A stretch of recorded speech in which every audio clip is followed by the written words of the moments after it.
Exclusive. I brought down Prince Andrew, but we haven't seen anything yet. There could still be much more to emerge about Andrew and Sarah Ferguson's long-term friendships with convicted sex offender Jeffrey Epstein. A royal author has exclusively told The Mirror an author who penned an explosive biography about Andrew and his ex-wife, Sarah Ferguson, has told The Mirror that there could be a lot more to come about the former husband and wife's ties to convicted sex offender Jeffrey Epstein. In a shock statement, Buckingham Palace announced that King Charles has begun the official legal process to strip his disgraced younger brother of all his royal titles, including that of Prince, which means from now on the only name he will be able to go by is Andrew Mountbatten Windsor. The strongly worded statement said that these censures are deemed necessary, notwithstanding the fact he continues to deny the allegations against him, and reaffirmed the King and Queen Camilla's support for the victims and survivors of any and all abuse. Along with stripping his titles, Andrew has been convinced to leave Royal Lodge, a 30-room mansion near Windsor Castle, that had become a major point of contention amid serious public outcry over the allegations made against the King's brother. It's now been claimed he will live a sad new life at Sandringham, unable to even cook for himself. Andrew was accused by Virginia Giuffre of sexually assaulting her 3 times when she was 17. He vehemently denies these allegations. The outcry was so great that the monarch was recently heckled over his younger brother when in public.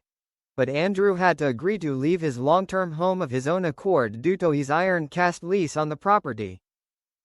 It is understood that he is set to move to a home on the Sandringham estate, which the King owns privately, in a few months' time. However, Sarah Ferguson will not be joining him in his new home, despite the fact they have long shared Royal Lodge, remaining close after their divorce in the mid-1990s.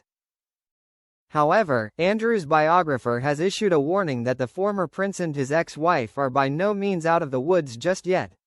There is a lot more to come. Andrew Lowney, author of entitled The Rise and Fall of the House of York, said, "We've got the Epstein files, even redacted and destroyed. There will be stuff there. We've got court cases coming up. We've got the likelihood of more victims coming forward, emboldened by what's happened. So I don't think Andrew and Sarah are out of the woods at all." The expert added that he believed there should be pressure put on him to help the authorities in the States, particularly the victim's lawyer, because he is a material witness to what went on. "I think that he should make himself available to the law enforcement agencies here and in the States, for the same reason, and I think there is a little way to go. He needs to explain, as does Sarah Ferguson, because she's kind of been forgotten about. But she also was heavily involved in Epstein, and I think we do need a statement from her, about exactly what her connections were with him." Lowney continued that she should also offer to help the authorities and the victims' lawyers. The author also claimed that there is a strong likelihood, in his opinion, of Andrew, perhaps, facing prosecution.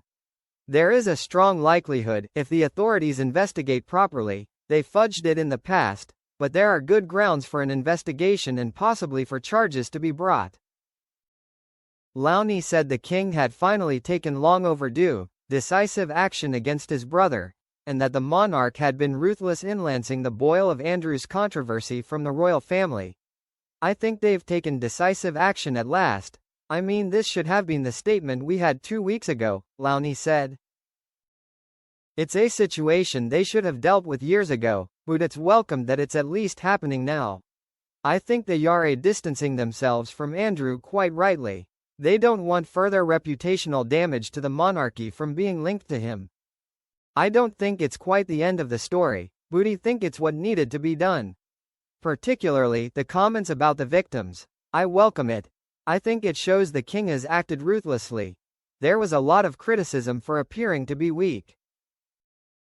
I think it's a very neat solution going to Sandringham. I understand that actually Andrew will have to be paid quite a lot of money to basically get out of the lease. This now raises all sorts of questions about what happens to Royal Lodge in the future. But I think in terms of addressing 2 of the concerns, about Andrew, the titles and the property, it's done that." Lowney also noted that Prince William, who has been widely reported to want to deal with his disgraced uncle with a firm hand for a long time, likely acted as an important support for the King in managing the crisis. I think probably from what I know of him and I know of his father, he would have played quite an active role in basically stiffening Charles's sort of resolve, explained Lowney. But I think Charles has come to the conclusion that, particularly after he was heckled and just the continuing press coverage, which was a distraction from all the other things he wanted Toto, like pray at the Vatican. I think he's realized just how serious this is.